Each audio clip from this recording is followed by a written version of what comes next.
Հովհաննես Շիրազն աղքատության մեջ է մեծացել։ Հոր ողբերգական մահից հետո մայրը չի կարողացել կերակրել 5-ամյա տղային, ստիպված որբանոց է տարել։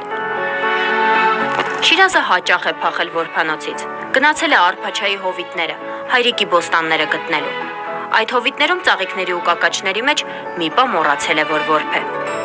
Որ գարունները գան ու չգնան, որ հավերժանան զմրուխ դրախտով, որ բեգվի իմ դեմ խորհուրդը մավան, որ մարդը ցնծա հավերժի բախտով։ Ջուր վաճառող տղայի պատմությունը սկսել է հենց այն տամբակից, որն այսօր բանաստեղծի տուն թանգարանն է դարձել։ Արդեն բավականին հայտնի դարձած վարպետը սիրել է զբոսնել քաղաքով, հերթական զբոսանքի ժամանակ նրա առաջ մի տարեց մարդ է կանգնում ու հարցնում. Դու բանաստեղծ Շիրազն ես։ Շիրազն էլ հպարտ, որ տարեց մարդը ճանաչել է իրեն, պատասխանում է. Հա, ես եմ Շիրազը։ Պապիկը թեթևացած ասում է. Դե որ դու Շիրազն ես, իմացած եղիր, ես քեզ փող եմ պարտք։ Ար, վերցրու ես 10 կոպեկը։ Որ դու փոքր էիր ու փողոցուն ջուր կծախեիր, ես ջահել տղա էի, ջուրդ խմում էի, գլխարկդ աչքերիդ էի քաշում ու ոչ մի կոպեկ չէի տալիս ջրի համար։ Հիմա իմացել եմ, որ մեծ մարդ ես դարձել, խիղճս տանջում է, որ հետդ այդպես եմ վարվել։ Վերցրու ես կոպեկը, որ հոգիս Աստծուն հանգիստ կարողանամ տալ։ Շիրազը մի կոպեկ է վերցնում պապիկի ձեռքից, փոխարենը տալով նրան 10 ռուբլյանոց, ասելով. Ար, հայրիկ ջան, վերցրու, մի շիշ ուղի կգնես ու հաջողությանս կենացը կխմես։ Հետո բանաստեղծը հանդիպում է ընկերներին ու պարծենալով ասում. Ստացել եմ մանկությանս աշխատավարձ։ Նրա համար դպրոցում 1 դասաժամ խելոք անցկացնելն իսկական փորձություն է եղել։ Չարությունների համար ամեն անգամ ծնող էին կանչում, կամ էլ դպրոցից հաճախակի հեռացնում։ Շիրազը միայն հայոց լեզուն է սիրով սովորել։ Գրական անունը Շիրազ մկրտել է թատերագիր եւ վիպասան ատրպետը։ Նրա բանաստեղծությունները համեմատելով Իրանի պոետներով հայտնի քաղաք Շիրազի Վարդերի բույրի հետ։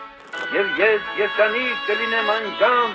եւ գուցե անջամ ես մահը սիրեմ, երբ անմահ լինեմ, երբ հավերժանամ, երբ գարունները ողջ թագավորեմ։ Հովհաննես Շիրազն ավարտել է Երևանի պետական համալսարանի բանասիրական ֆակուլտետը, հետո Մոսկվայի Մաքսիմ Գորկու անվան գրականության ինստիտուտը։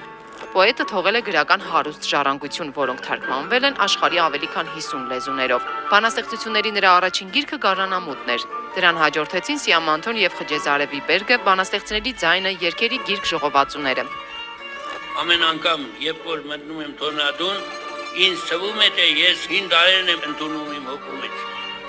5 տարին եմ ըմբում, մի բաժակ գինու պես, հացը հավիտենականություն է, հացը ժողովուրդն է, դրա համար ես շատ ուրախացա, որ ինձ տարակ թոնատում է, շատ, են հաց թխով տնոց ձերկերը, որ ամբուրեցի, ես զգացի նաև մորս ձերկերի համը, երբ նա ինձ գիրկն էր ատում։ Շիրազի առաջին կինը բանաստեղծուհի Սիլվա Կապուտիկյանն էր, նրանց որդին Արա Շիրազը քանդակագործ էր, իսկ երկրորդ կնոջից Շիրազն ունի 7 երեխա, նրանցից Սիփան Շիրազը նույնպես բանաստեղծ է։ Հերթական գողության ժամանակ պատահական գտել է մորը։ Այդ պահին հենց մոր ձեռքից է փորձել հաց գողանալ։ Որովհետև նրան կրնում էին, որ ես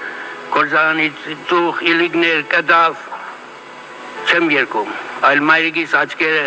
Հովհաննես Շիրազի ստեղծագործությունները մոր եւ հայրենիքի մասին են։ Ինչպես ինքն էր ասում, երբ մայրը կա, էլ ինչ Աստված։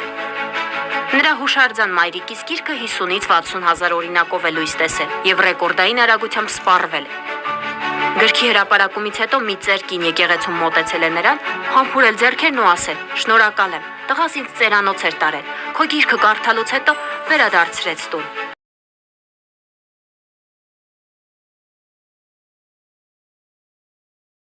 Թե հիանում ես դեռ մահով, կամ թե խավարանն ի վեր քո մեղքն ես քավում,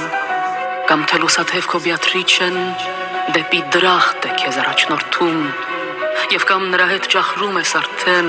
քո աստվածային կապույտ դրախտում։ Ավելի քան 8000 տող ունեցող պոեմը ամբողջությամբ լույս է տեսել միայն 1990 թվականին։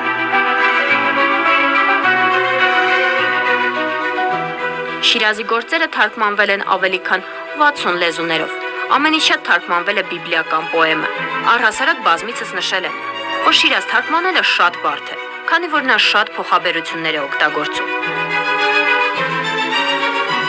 Նա չի սիրել, երբ իր մոտ ռուսերեն են խոսել։ ասել է 10-20 լեզու իմացիր, բայց քո մայրենի լեզուն մի փոխիր օտար լեզվի հետ։ Դեպքեր են եղել, երբ անգամ վիրավորել է ռուսերեն խոսողներին։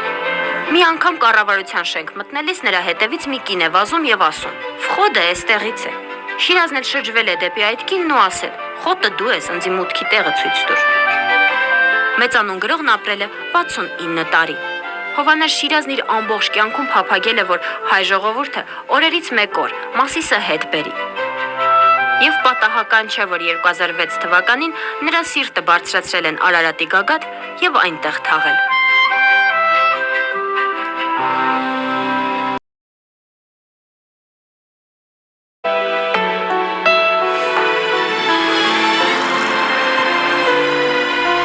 Ու քայլեցի խայտալով ու շաղ տալով մայթերին, մանուշակներ ու վարդեր ու շուշաններ ձյունաթույր,